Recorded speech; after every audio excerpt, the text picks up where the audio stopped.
Today's episode is brought to you by Troll Brothers Quilt Designs.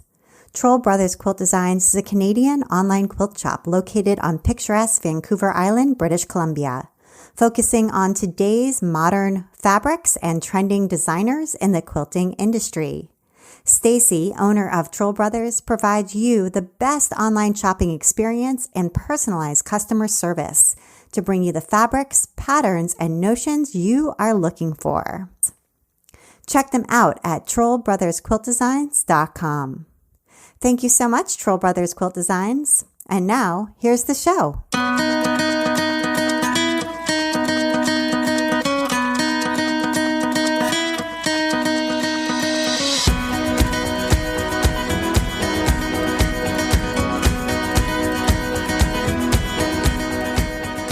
Welcome to episode 166 of the Craft Industry Alliance podcast. I'm Abby Glassenberg. Craft Industry Alliance is a community for craft professionals where you can strengthen your creative business, stay up to date on industry news, and build connections within our supportive trade association. Check it out at craftindustyalliance.org. Today on the show, we're talking about building an e-commerce apparel business with my guests David and Holly Lesue. Holly is a quilter. She runs Maker Valley, a brand for creative makers, quilters, and sewists, where she designs graphic quilting and sewing tees, writes quilt patterns, curates custom quilt kits and fabric bundles, and designs enamel pins and stickers. David is a graphic designer. He runs Stately Type, a collaborative t-shirt brand, where he designs graphic tees with the help of his social media followers. Holly and Dave Lesue, welcome. Thank you. Thanks for having us on your show. Yeah, we're excited. Yeah, well, I have to start by saying that I have a t-shirt that I absolutely love, and it comes from your company. It says Thread Happens. Oh, I love that one. Do you know that one? Okay. Yeah. And so it says Thread Happens on the front. It's blue and then has these white lines sort of drawn willy-nilly all over it that look like pieces of thread. And that if they weren't there, would be there for me anyway, because they would actually be pieces of thread. And I often, go to pick up my kids from school with actual pieces of thread all over my clothes anyway. And so I saw this shirt and I was like, I have to have it. It totally represents me. And I wear it all the time and love it. So I've been a fan of what you do for a long while and think that your shirts and pins are just super clever. So I'm excited to hear about your company and how you've built it and grown it over the years. So congratulations on being really clever. And I love that shirt because it reminds me of camouflage for quilters. It's kind of like, because they've got the threads on their shirts anyway, right? Exactly. Even I don't quilt, but because I'm around Holly, I have those threads all over my shirt anyway. Exactly. And I also make stuffed animals. And so I have like polyfill, like fluff all over me too. So it's not just the thread. It's like that stuff. Yeah, I'm covered in that too. But anyway, yes, I like that camouflage for quilters. But so I am going to dive into hearing about your company, and kind of, I do want to start with sort of what it is that you do right now, so we can give people a picture of what it looks like who maybe haven't checked out Maker Valley and Stately Type yet. But before we do that, I want to kind of check in with you, because we are in a state of the world right now that is just unprecedented and feels really strange because of the coronavirus. And I know that you have 4 daughters, and I have 3, and everybody's home and isolated. And I just wanted to hear how you're holding up. Lots of chocolate. Right. Yeah, it's hard. It's a weird time, especially to be running a business. Talking about our business, selling, promoting our business feels a little strange right now with everything that's going on. But at the same time, it's like this industry, people, like for me, sewing has been, and creating has been something that's kind of kept me a little bit grounded. Yeah, very therapeutic. It has been, it's been therapeutic, throughout the whole time I've ever sewn for different reasons and events in my life. But especially now, it feels like it's a little bit of normalcy for me to do some sewing. And so that's been nice. And I think that there are a lot of people out there that maybe feel the same way. And so at least our company can still offer something to them with, some fabric, for selling some fabric or whatever. But it also feels weird to try to sell in this climate. So it's definitely a mixed bag, and we have to kind of talk ourselves down sometimes from spinning out a little bit about all the uncertainty, and try to be like grounded for our kids too. We don't want to be freaking out, and then they will just feed off of that too. Yeah. So. Yeah, which is hard to do. I did find myself freaking out slightly earlier today. In front of the kids. So I'm just going to admit that. I'm not completely solid, because it's just hard. I mean, I have my moments, and I think we all do. And I do try to be, completely cool headed, but it's not 100%, I'm just going to say. And, yeah.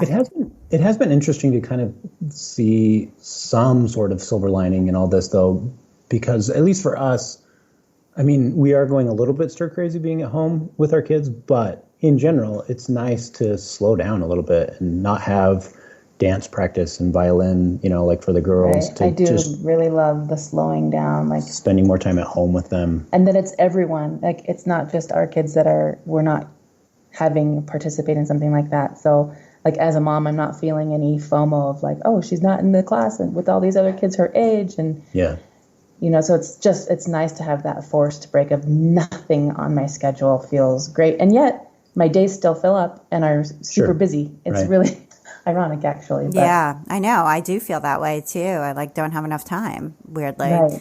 Yeah. So, okay. Well, I know that listeners out there are hearing what you're saying and nodding their heads about all of it. So, thank you for sharing that. And yeah, absolutely. So that being said, we are still going to jump in and kind of talk about your business and kind of carry on the show as usual. But I really wanted to make sure that we acknowledge what was happening in the world at the same time. So, so I thought that was certainly an important thing to do, but I do want to talk about your company. So if you kind of start by giving us kind of a tour, like what is Maker Valley and Stately Type right now? Give us a snapshot of like, what do you produce? What does it look like? What kind of, where are you? Are you out of your home? Or do you have an outside space that you're using?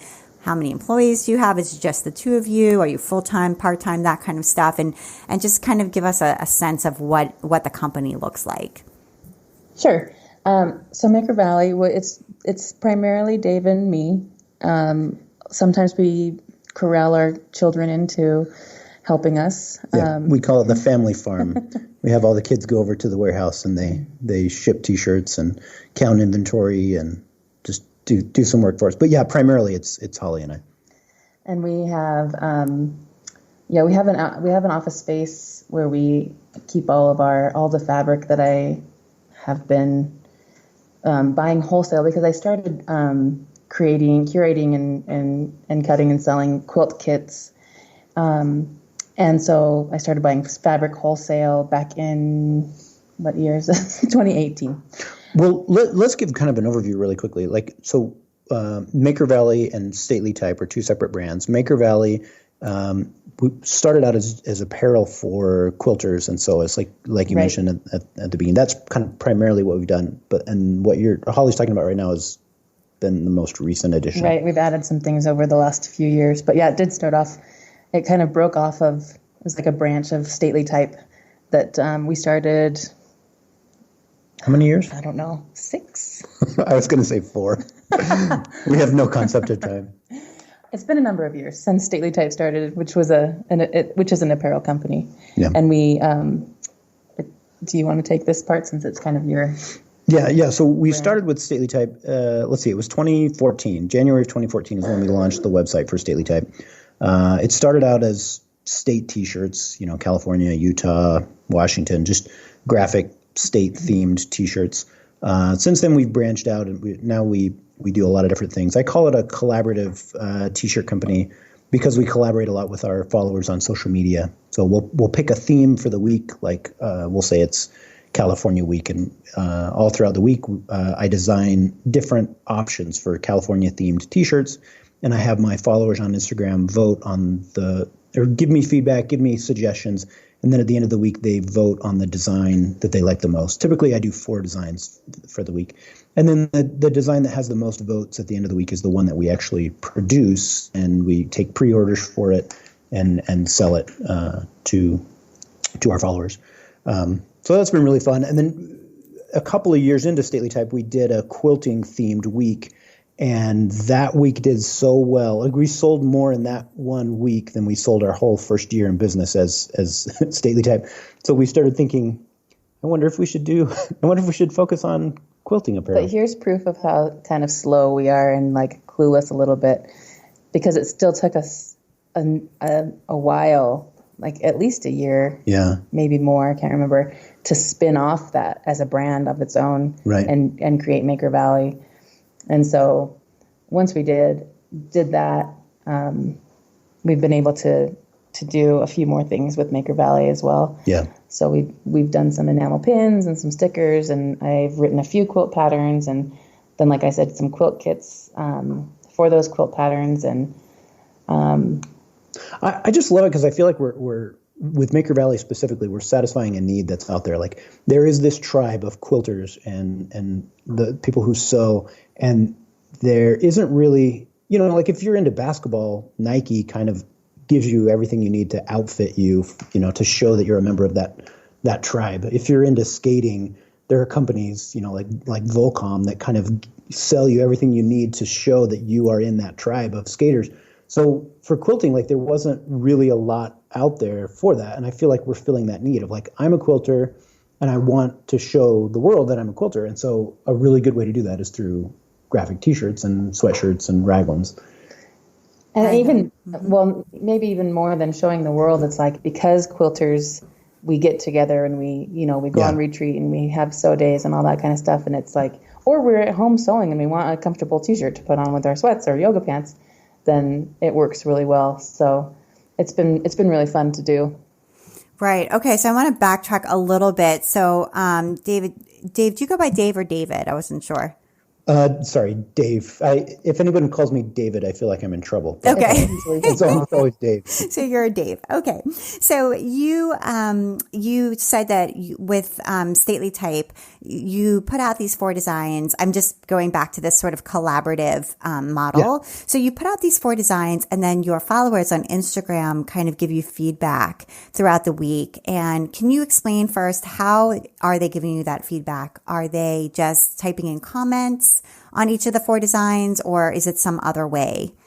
So it's comments. I'll put when I design, like, the first design of the week, I'll do an Instagram post that's just that design, and I'll say, what do you think? And so everyone will write comments, kind of telling me what they think about it. I'll also include it in my stories, and I'll ask them there. So people will send me DMs as to what they think about it. I'll do polls as well in my Instagram stories. So kind of thumbs up, thumbs down to just get a feel for what people are liking. Sometimes I'll do a couple of different color options, and I'll do a poll, thumbs up, thumbs down on which color they like the best.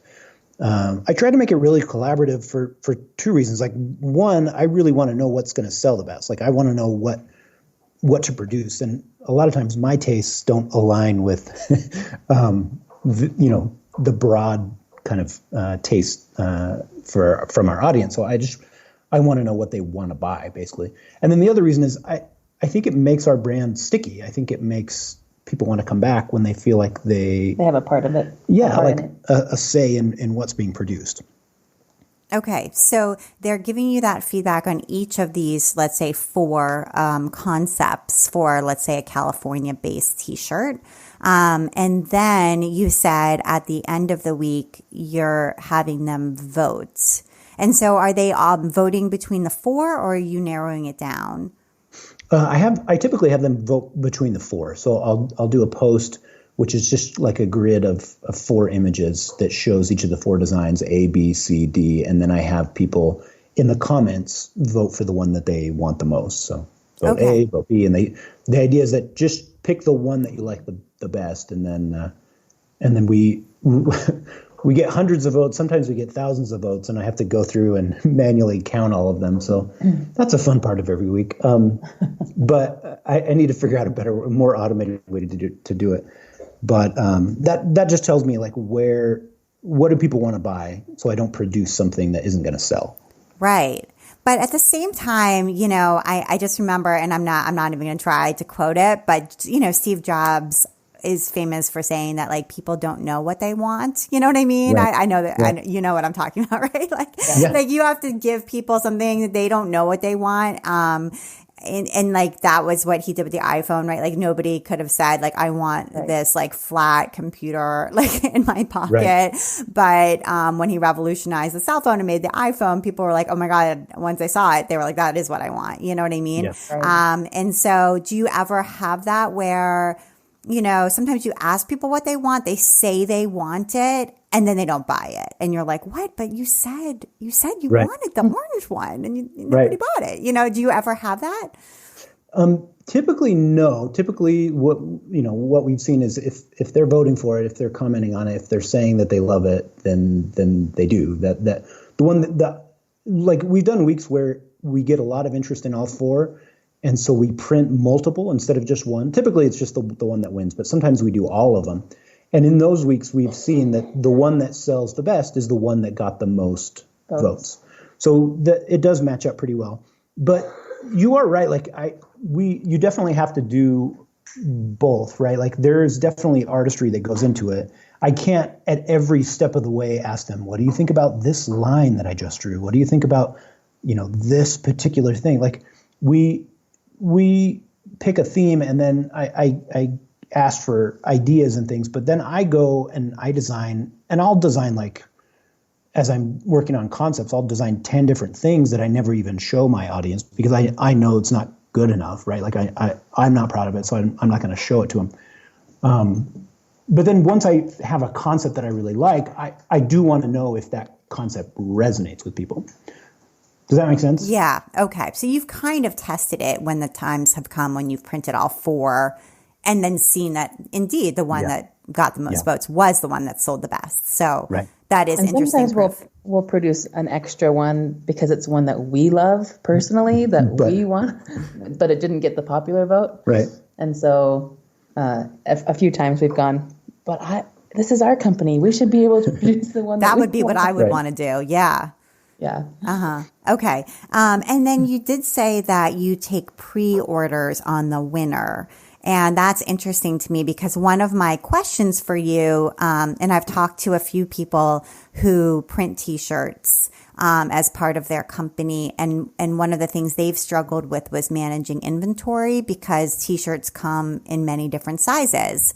And so, you have to print all of these T-shirts in all of these different sizes, and then you have all this back stock, and you guys have so many designs. And so I'm just imagining shelves and shelves and shelves of each design in so many sizes. And so I do want to talk about how you're managing inventory, but first, talk about the pre-order process. So how are you then going from the winning design to the pre-order process on Instagram? What is that conversion? How are you making that conversion? Yeah, this has been something we've experimented with quite a bit. Early on, we thought, the more inventory we have, the better, because it's just future sales.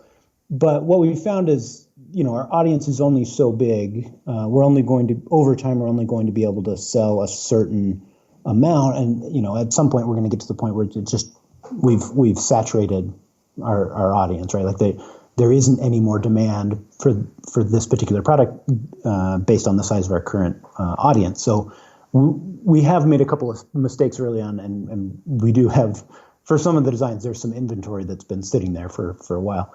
But what we've learned is we do the pre-order, and let's say we sell. Let's say we get 100 orders for a particular design. We typically will produce about 120 to 150% of what we sold in the pre-order. So let's say we sold we sold 100 in the pre-order, we'll order 150. We'll ship out the 100 that sold, and then we have 50 in inventory for future sales. And we know with that ratio, like we will be able to sell them within the next year. And so that's typically how we do it. The inventory and the different sizes that you talked about, that is definitely a headache. That's probably been our biggest challenge in our business, is just managing inventory, keeping track of everything. We didn't know any better because we started with T-shirts. But yeah, now that we do other products that don't have six different sizes, we're like, oh, this is so nice. Right. Enamel pins come in one size. Right. Right. So nice. So much easier. Yeah, I know. I sell enamel pins. They're a really easy thing to sell. I have them in 2 colors. It's great. Yeah, that's a really easy product. I'd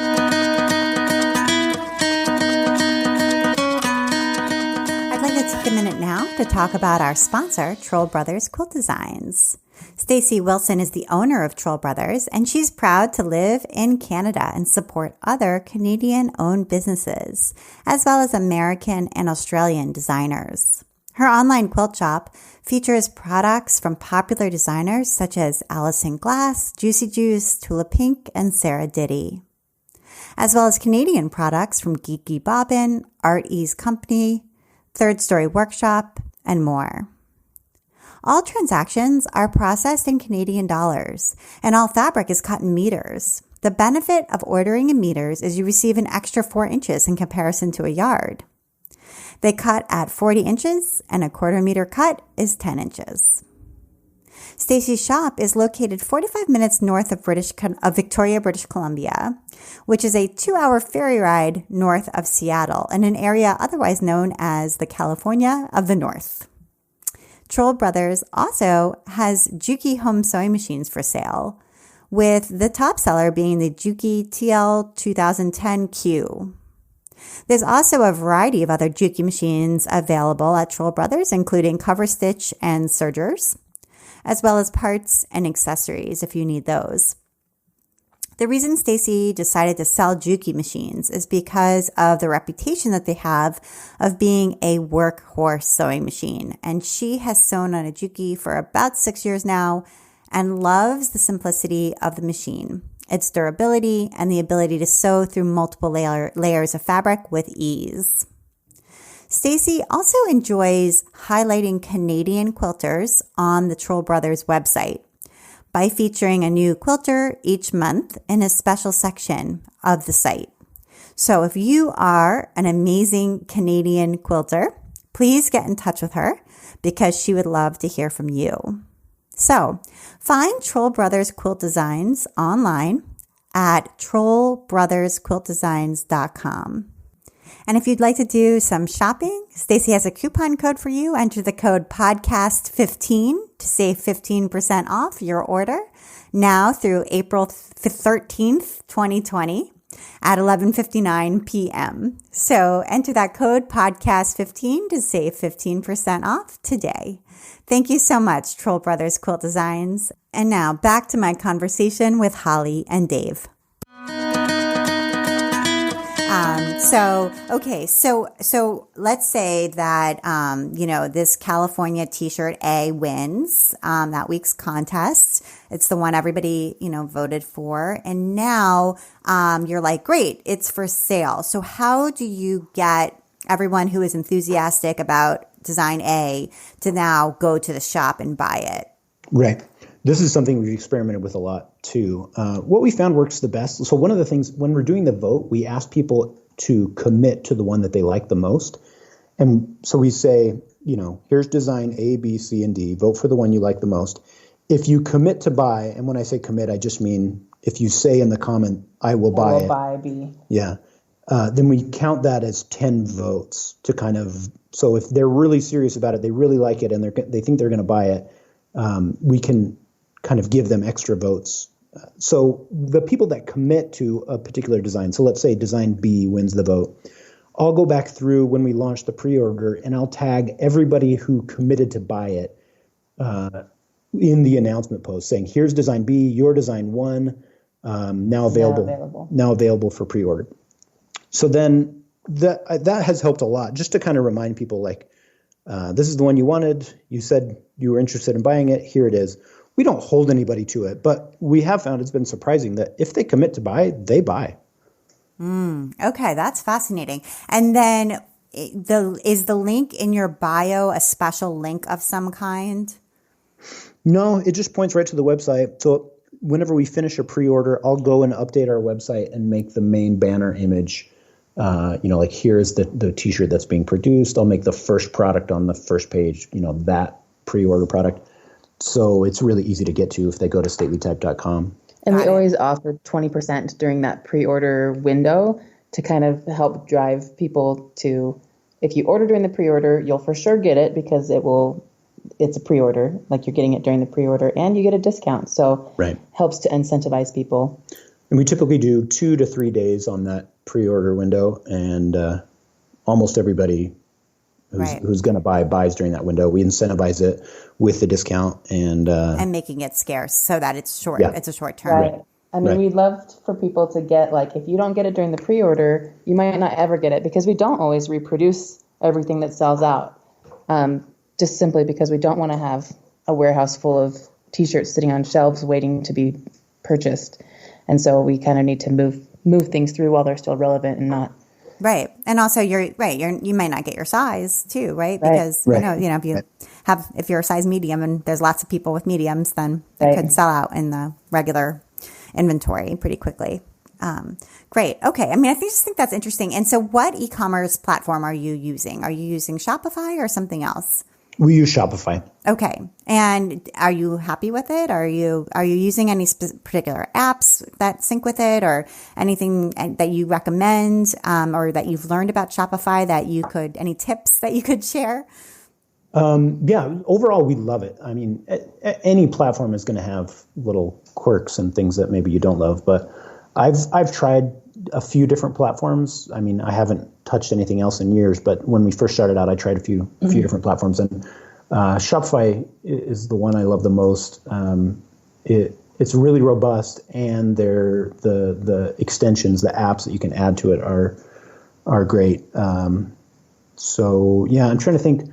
There's an app called Back in Stock that we like a lot, where if we run out of, like, say, the California T-shirt, the example that we're using, if we run out of the mediums, it'll replace the add to cart button with the button that says email me when available.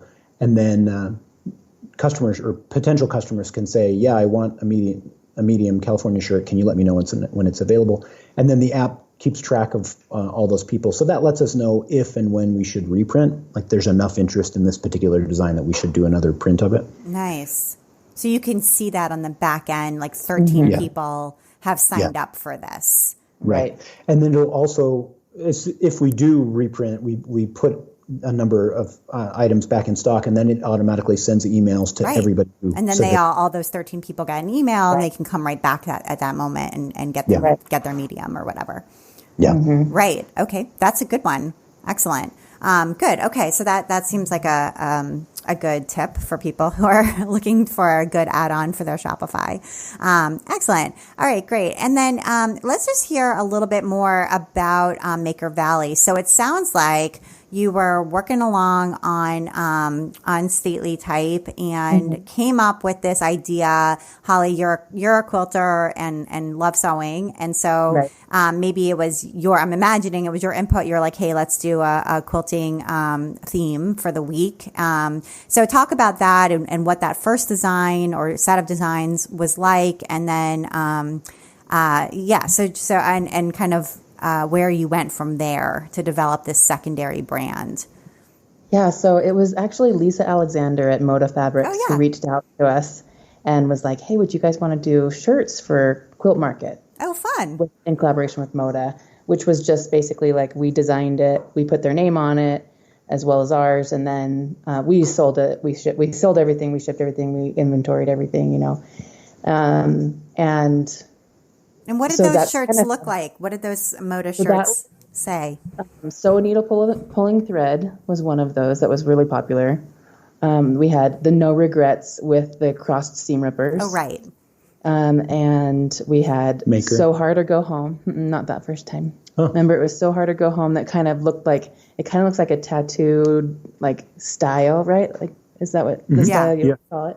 And then the last one was Whip It Good, which I had to do because I grew up in the 80s and who doesn't love good 80s music? So those were the 4 designs, and all 4 of them, like Dave said, like it did so well in that pre-order that we produced all 4 of them, and they just, we should have known at that point, like, this is a good thing, spin it off. But like I said, we're a little slow, so it took us a little while to spin it off. We did a few more weeks under Stately Type, like the Stately Type umbrella, that were sewing/quilting weeks before we spun off Maker Valley. And then, so since since spinning off Maker Valley, it's been great. Like I said, we've been able to expand with more products that just that community cares about. Like other, people who follow Dave and Stately Type don't necessarily, like some of them will, but they don't necessarily care about sewing and quilting. And so it's been great to have a brand dedicated to it.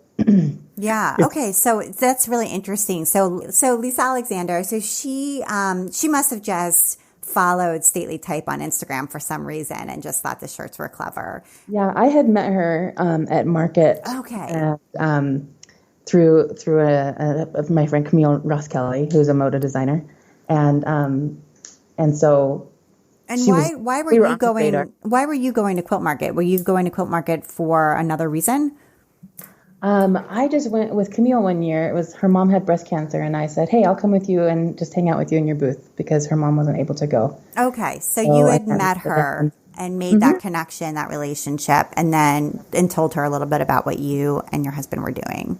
Yeah, and she, when we started, I was quilting and stuff on my own, and so I had a number of quilting people that were following me, and so when Stately Type was born, they kind of, like a lot of quilters and sewists followed us from the beginning, from the birth of Stately Type. Yeah. And so they were just from your network. Right. And so when I spun off Maker Valley, it was kind of, it had been growing and building up on its own. Okay, I see. And so you created these 4 very clever designs, and were they just for the moda staff to wear, or were they also for sale to like a broader audience at the same time? Yeah, I mean, we sold some to moda, like at cost for their designers, but it was for us to sell. It was just kind of like, hey, let's do this fun project together, but it was mostly our thing. And I think they were asking for, can you just design some shirts for us to wear? And when they asked us, we said yes, as long as we can also sell them to a broader audience. And they were like, that's fine. They were great with, Yeah, I mean, from their point of view, I think they were just looking at it as, a fun little kind of a marketing thing, right? But for us, it was like, well, let's turn it into more than that. Right. Totally clever on their part, for sure. And neat that they allowed you to do that too. And it, for you guys, opened up a whole new brand. So so that's really good. And also kind of speaks to, the benefit of saying yes sometimes, right? I think sometimes, people come to us with a collaboration or a new idea. And I know for me, at least at times, the impulse is to be like, no, no, it's my company and I'm doing what I want to do. But sometimes it's a good idea to just be like, well, yes, let's just try it. And, and sometimes it leads to something really great. Yeah. I think that's been one of our biggest lessons learned is like, we don't know. We think we're really smart and we know what's going to work and what's not going to work, but we keep discovering over and over again that we don't know. And we're not that smart. We're not that smart. So the best thing to do is just try a lot of things. And most of them are not going to work very well, but a few of them will. And a lot of times they're the ones that you wouldn't have expected would work. Yeah. So, I don't know. We love to experiment. Yeah. And I think one of the wonderful things about an e-commerce brand in particular is that ability to be nimble. And to sort of try things, maybe a little bit more so than a brand that is more traditional brick and mortar. Right. Okay, great. So you started this separate brand, and I know that you are you've launched a new website for it. So talk about sort of the need to differentiate the two and how you've gone about doing that to really separate them and have them not be intermingled as much. It's been kind of a struggle. We've gone back and forth with this over the last few years, actually, because we thought, we should separate it, but we know that there is enough crossover of people buying from both brands at the same time that we didn't want to make it harder for our customer, or a frustrating experience. We wanted to keep it all under one roof. But overall, for the most part, I think people probably come to our website and go, wait, what is this? There's a California shirt here, and then there's a hiking shirt here, and now there's some sewing shirts here, and there's I think if we just did apparel, if we were just doing shirts, we would probably have left it altogether. But with Maker Valley, there was such an opportunity, and Holly's audience is growing, and we started. She started experimenting and selling things like fabric bundles and quilt kits and enamel pins, and all that has sold really well and done really well. So we finally got to the point where we were like, we need to make this a great experience for that audience. Instead of landing on our website and seeing a fabric bundle and a California shirt and a Christmas shirt, we just want to give a dedicated experience to the quilting and sewing audience. So we just recently launched a standalone website for Maker Valley. It's makervalleybrand.com. That the idea behind it is let's totally tailor this experience to the quilter, to the sewist. And in buying fabric wholesale for quilt kits, I have just accumulated too much fabric, which is so surprising how it just multiplies of course so quickly.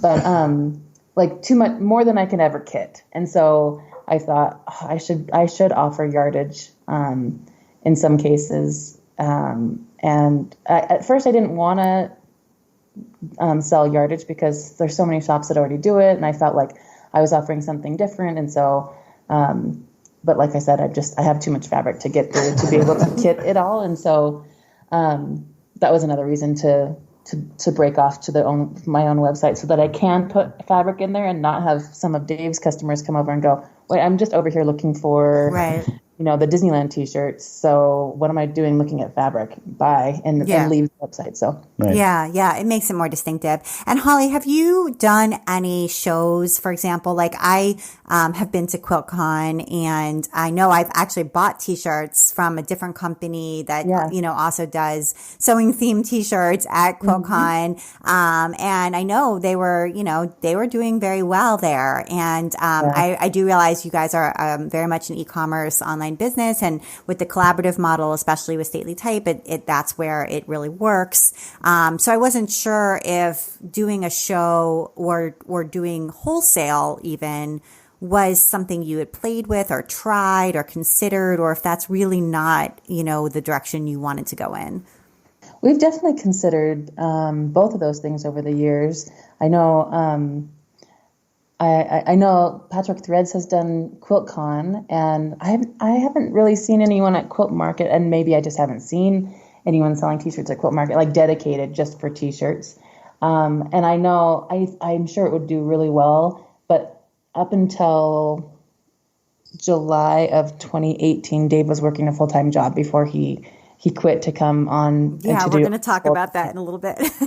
Yeah, and so we just couldn't, with him working full-time and having 4 kids and then trying to juggle the business on the side. And it is something that we think about every once in a while. I did actually take it to the Pinners Conference thinking, that might be a good fit. And it wasn't quite a good fit. It was some creative people, but a lot of people just wanting to... It was a different audience. Yeah, it wasn't quite the right audience. So I know QuiltCon or Quilt Market would be great, but at the same time, we don't offer t-shirts wholesale. And so that kind of stops me from doing it, because I know, especially at Quilt Market, it's many shops that are there. That's what they're going to want, right? Right, and so... we've hesitated to do it. Just there's only 2 of us. And it's a lot of inventory with all the different designs and all the different cuts and sizes to have to bring along. So it's just kind of, it's been overwhelming to think of, and with everything else we have going on, it's like, I just can't Yeah, I could see it working with, I agree with you that it does seem overwhelming. And also I agree with you with the overwhelming nature of travel and just, I think people underestimate sometimes what it really means to be away from your family. It's hard. And at least the way that I parent, it's really difficult to be away. But be that as it may, I could see, it being worthwhile doing with just almost like a curated selection of just t-shirts, or maybe just t-shirts and a few enamel pins. And so that there's a lower price point item or something like that. That's sort of near the register kind of, like that kind of thing, but just maybe like a smaller number and that way it's not so overwhelming. And I think you would do super well and make it worth your while, and just at QuiltCon, so that you didn't have any wholesale and anyone getting the wrong idea about what you wanted. Yeah, I know. I did think QuiltCon would be a big fit, and I've only gone to it once, and that was in Pasadena last year. But then it was the last year in Pasadena, and so I was like, Pasadena is totally doable for us because we're just in Utah. That's like a 10-hour drive. But now that it's on, where was it this year? Right, it bounces back and forth, right? So it's like Austin, and then it's in, it goes East Coast and West Coast. Yeah, so it bounces around. We'll just have to figure it out. But I would love to do it one year. I think it would be a lot of fun, and I do think it would do well. Yeah, I do too. So maybe in the future, I always say like life has seasons, and I'm in this season of younger children, but time will change, and there will be time for other things. And so I wanted to talk a little, speaking of your kids, I wanted to talk about you have these fun videos that you post periodically on your Instagram feed that I noticed, these like shipping parties. And you talked briefly earlier about recruiting your kids to help you pack and ship. So basically what you do is it seems like you set up the phone, maybe like on a tripod or on a table or something like that. And you just press, record on the video and then speed it up later. But it's basically your kids and you just packing and shipping like hundreds of orders. So I'm wondering what purpose you feel like those shipping party videos serve. Like when you post them, what are they telling your audience? That's a good question. I love to do that. Well, one, I love to bring my kids into the process because like when I was a kid, my dad would buy calves in the summer, like baby calves. And he would have me feed the calves throughout the summer. You had to have to wake up every morning and feed them, and I kind of had to keep an eye on them and take care of everything, make sure that everything was okay. And then at the end of the summer, he would sell them. And the only reason why he did it, I didn't realize this at the time, but the only reason why he did it is so that I would have something that was my responsibility, that was hard, that I had to get up early, like I had to work. And I just have always remembered that, and I wanted something like that for my kids. And I'm not going to buy calves, but I just love the idea of having a family farm, of a family business, something where the kids get in and they learn how to work and they learn how to have a job and they learn how to be responsible. And so that's why we bring the kids into the process. Sometimes, like, if I didn't care about that aspect of it, we'd probably just do all the work ourselves. Right, because sometimes it would be so much easier to not have them, quote unquote, help us. Right. As far as your question about like why I post those videos, I think the main reason why we do it is everybody online, sometimes it feels like they have the expectation that every business is Amazon. Like every business is this mega business that, you should respond to my email within the hour. You should ship my order, within the hour of me ordering it. And I just want to show people like, this is a family business. We're trying, but sometimes it's going to take us a little while to get things done. Right. Like I just want people to understand what's really going on behind the scenes. And I do think it connects us and our customers to one another because you see like, oh, this is a family. This is their livelihood. Like, their orders, they pay for violin lessons and for, electricity, that kind of thing. And so it does, I feel, because when I have that connection with people companies that I love and support too, I feel endeared to them a little bit more. And it just is so important in this day and age, I feel, to remind people that people are real, that we are real. Small businesses are really just people. Yeah. Yeah, 100%. I think that's a great point. And Dave, where did you grow up that you had these calves? When I was a kid, my dad worked for the U.S. government, and so he got transferred around quite a bit. So I grew up all over the place. But I was in Nevada during that period where he was buying and making me raise Fallon, Nevada. Wow. So we had a big 5-acre kind of plot of land. So we had a lot of space for that. Nice. Okay. And Holly, where did you grow up? I grew up mostly in Southern California in Anaheim. And then we moved to Northern California my junior year of high school, which was super fun. But it actually turned out to be great. I made lifelong friends there. But so I claim Southern and Northern California, but then I moved here to Utah when I was 23, and have been here ever since. So Utah's home too. And how did you two meet? We met here in Utah at Brigham Young University. We're both college students. Okay, got it. And did you did this company have a Kickstarter way back when? Yes, we did. Was that the beginning, or? That was the beginning. Yeah. So that was October of 2013. Yeah, that was before we launched the website. The original idea was just I drew a map of the United States where each state was like a hand-lettered name of the state, kind of lettered to fit the shape of the state. And so we were just going to we wanted to letterpress print a bunch of kind of big posters with that design. And almost as an afterthought, we were like, oh, we should do individual state T-shirts too. Well, and this is kind of where like the Instagram audience having a voice came into play, because Dave was drawing this just kind of for fun one night and was posting little by little onto his Instagram feed, and people were really liking it. And then we were like, hey, we should do something with this. And we were really into the idea of it being this really cool letterpress print, which it was. But then Dave's always been like a T-shirt aficionado and connoisseur. Right. And so he mocked up a few T-shirts with just the individual states, and those were really popular. So then we were like, oh, we should do 2 Kickstarter camps. This is to prove how sometimes we're not super smart, because we were like, let's do 1 Kickstarter for T-shirts and 1 Kickstarter for letterpress prints. And then we had a few friends who had done some Kickstarter campaigns, and they kind of helped us consolidate. Right. To just one campaign where we had a few different products. And that was, we jumped in the deep end without knowing how to swim on that one, but it was fun at the same time. And did it get funded? Yeah. I just wanted to make sure it was a good enough idea for because I started thinking about like, we should launch we should do e-commerce, we should sell this, but I didn't want to do it if they weren't going to sell. So part of the reason why we did the Kickstarter was like a proof of concept. Like, is there enough interest around this? If we can fund this amount, then we'll move forward with it.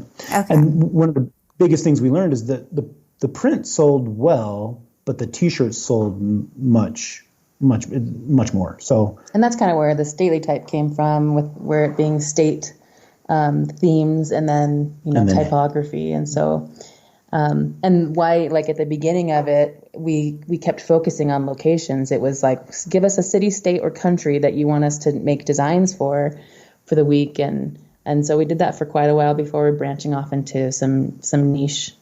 We've moved away from that because they sell okay, but the topics that sell much more are either broad, like, we're going to do a Christmas shirt or a 4th of July shirt. Reading week we did, that did really well. Or like Holly's saying, like a focus on a niche, runners, readers, sewists, quilters, things like that. Something's like identity related.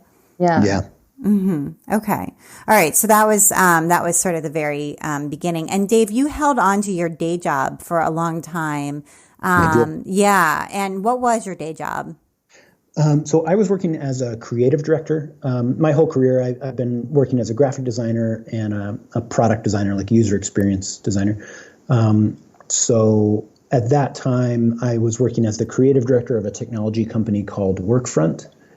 And I was there for about 6 years in that position, and it coincided with Stately Type. And then I quit. It's going to be 2 years in June or July. I think it was June. It was like the end of June. Okay. And can you talk a little bit about the plan that you made before you left? So I think a lot of people have this dream, or maybe there was no plan, but have this dream to have their spouse join them in their business. Right. And I recently was just talking to somebody who just did this, but you know, a lot of what holds people back, especially is health insurance. Yeah. Because a lot of times the creative business owner is not the person who is providing health insurance. In fact, the family is on the other partner who has the day job's health insurance. And that just becomes especially important once you have kids, and once you have 4 kids. So, so you know, talk a little bit about that reality and how you dealt with it. It's tough. I put off quitting for a long time because of that. I mean, you know, cash flow, growing the business to be big enough to be able to support us was one thing, but then even more than that, the health insurance was huge. We, in the end, like, we just finally got to a point where we said we're never going to be totally quote unquote ready. That it was funny. One day we were talking about this, and I jumped on my phone on Instagram for something, and I can't remember who posted it, but somebody posted a quote that said, you've probably heard a version of this quote before, but basically it said, "Jump off the cliff and build your wings on the way down." And I read that, and it was like, because we had just been talking about it, I just had this kind of, I don't know, almost like a spiritual experience where I was like, I felt it in my bones of like, if I keep waiting to be ready, I'll never quit. Like, I'll never quit my day job because we'll never be ready. And so I finally got to that point where I just said, I'm going to do it. And maybe we're going to crash and burn, and I'm going to have to, and worst case scenario is I'll go back and I'll get another job. And, I think in the end, that's what you have to do. I'm not recommending that you quit before you have anything built up, before you have a business, right? Like, I don't think that's a good idea. But I do think as soon as it gets to the point where it's feasible, I recommend doing it, at least trying it, right? Like, I might still go back and get a job, like, and that wouldn't be the end of the world. But I would have always regretted not doing this. So I'm so glad that I did it. Mm-hmm. So it's been 2 years now, and you're saying, like, you feel like it was the right decision, but you have the humility to say, like, if I need to, I will go get another job, and that might be a stint for a while, and I'll come back, or it might be forever or whatever. But okay. I mean, I think that's realistic. That's good to hear. And as far as the business's growth, has it been a straight upward trajectory from the start, or have there been dips or plateaus? Or it's been straight. It's been straight, just not vertical. Yeah, like, that's one of the things we struggle with the most is growing our audience and growing the business. Like, we do really well with the people who know about us. They're really into it, and they sell. I mean, they buy repeatedly, right? Like, we have really loyal customers. But growth has been something that we've struggled with. Maker Valley grows. Yeah. But Daily Type hasn't grown for a number of years. Yeah. And I think in part because it's just kind of this hodgepodge of... Right. There's no audience. There's no specific niche for it. If we've learned one lesson, it is, have you heard the riches are in the niches? Oh, I like that. Oh, gosh, no, I haven't heard that, but that's great. It's so true.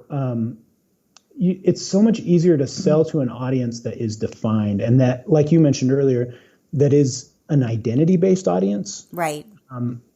Because I think a lot of people shy away from it because they feel like it's not big enough. Like, a niche or a niche is inherently smaller, right?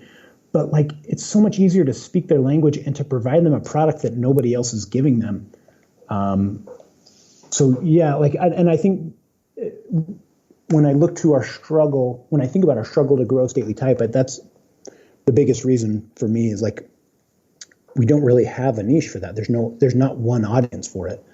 But with Maker Valley, there is, and that's where our growth has been. That's so interesting. Yeah, that's a really interesting point. And I agree with you that it is a struggle. In fact, the last episode of this podcast, I spoke to a woman who designs lingerie sewing patterns, which you might think is extremely niche. And that's one of the things that we talked about was, is this like a very small hole to be in, that, sort of prevents your growth? And her feeling was like, absolutely not. Like, this is a great place to be. I can expand into robes and into swimwear. And that's, there's plenty to do right here. Yeah. Right. So, super interesting. The riches are in the niches. That's a t-shirt right there. That's great. So, okay. I would love to get to your recommendations if that's okay, because you've got some really good ones. And actually your first one is, apropos of what's going on in the world situation right now. And I think I need to head over to Amazon, although, boy, those Amazon deliveries are delayed. I found out recently when I just ordered something, and actually we just put together a 1,000-piece puzzle of the periodic table. My middle daughter's really into science. Yeah, it took us 2 days, which tells you something about our activity schedule. Anyway, and we ordered some puzzle glue so we could glue the puzzle together and put it up on her wall. And that Amazon Prime delivery is now like 5 days out. So, but anyway, you wanted to recommend a way to get outside while we are all isolated, and that is through some scooters. So tell us about these scooters. Yeah, we've got friends in California, and every time we go out there, our kids just have so much fun because they have these kick scooters. They're, the Razor scooters, but they're not the little ones. There's a bigger size with bigger wheels. I think it's called the Razor A5, and it's good for kids, but it's also good for adults. And I kept looking for Dave. We were just down there at the beginning of March, and I kept looking for Dave, and he was off scootering with all the little kids. Yeah. So that's great, because we do have Razor scooters, but they're too small for, they're not adult size. So I didn't know they came in these big size. That's good. Yeah. And we just love it. It's just a nice way to, like if you try to sell the kids on, let's all go for a family walk, they're not super excited about that. But if you tell them, hey, let's go grab the scooters and cruise around the neighborhood, they love it. Yeah, that's cool. That's really cool. Okay, I'm going to take a look at these. You said they're the A5 Lux. A5, I think. Yeah, Lux, Razor scooters. Okay, cool. But you and Holly like to go walking together in the neighborhood. We do, yeah. Yeah. We live close to a canyon too, so we'll also hike sometimes. In the summers. In the summertime. In the wintertime too. We've done some snowshoeing, but it's just so good for our brains to be outside. We just need the fresh air. When the sun's out, it's great to get that vitamin D, and it's really good. I love it because it gives us this, like, we're not on our phones, we're not distracted by anything at the house or by a kid. Like, it just gives us a really good one-on-one time to talk. And yeah, we kind of use it as our daily stand-up. It's our meeting at the beginning of the day where we're kind of, here's what we're doing, here's what I'm doing, here's what you're doing, like, we can talk about our kids without them hearing. Right. Yeah, always a good thing, for sure. And what are your kids doing while you're out walking? Who knows? No. That's always my attitude. Who knows? We like to walk in the morning, so a lot of times they're getting up, they're getting breakfast, they're starting on their homeschool work. Right. Okay. And I just downloaded this too for my oldest daughter, the Headspace app. Yeah. We love it. We swear by it. I started to get into meditation. How long has it been? It's been a long time. Maybe 2 years? Dave's been telling me forever, you need to do this, you need to do this, you need to do this. And then I finally did it back in January. And I had a pretty rough December, just a lot of different things going on, and just kind of feeling like depression kind of seeping in, and anyway, I started doing meditation, and I told Dave, how come you haven't told me to do this before? Because he's been telling me for like 2 years. But it's been so good. And I'm still just on the basics. I'll just do the 10 free sessions that they give you with basics. And then once I'm done with it, I just start over and start over. And so it's especially right now with everything going on in my brain about the uncertainty of life in the world and everything, it's really good to take this break and just to breathe and just settle my brain down. Yeah. Yeah, that's great. And Dave, do you have the paid version of it? I do, yeah. Mm-hmm. And you find that to be worthwhile? Yeah, I love it. We need to get you on the paid version. Yeah. And we'll do it with our kids. We try to do it with them at night. We'll just do a 3-minute, really quick meditation. Some are more receptive than others, but they'll get there. All right. Yeah. Yeah. Okay. Well, Holly and Dave, thank you so much for taking the time to be on the Craft Industry Alliance podcast. I really enjoyed talking with you. Well, same. Thanks so much for having us. Thank you. And you've been listening to the Craft Industry Alliance podcast. I'm Abby Glassenberg. Today's episode was brought to you by Troll Brothers Quilt Designs. Find Troll Brothers Quilt Designs on Instagram at Troll Brothers Quilt Mama.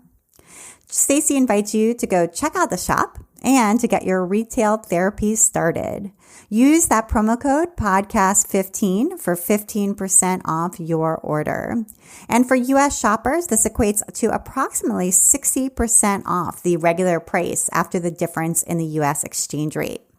Remember, the offer expires on April 13th, 2020 at 11:59 p.m. PST. So go start shopping, and the discount applies to all regular price fabrics, notions, patterns, bundles, quilt kits, pre-cuts, and curated bundles. Thank you so much, Troll Brothers Quilt Designs.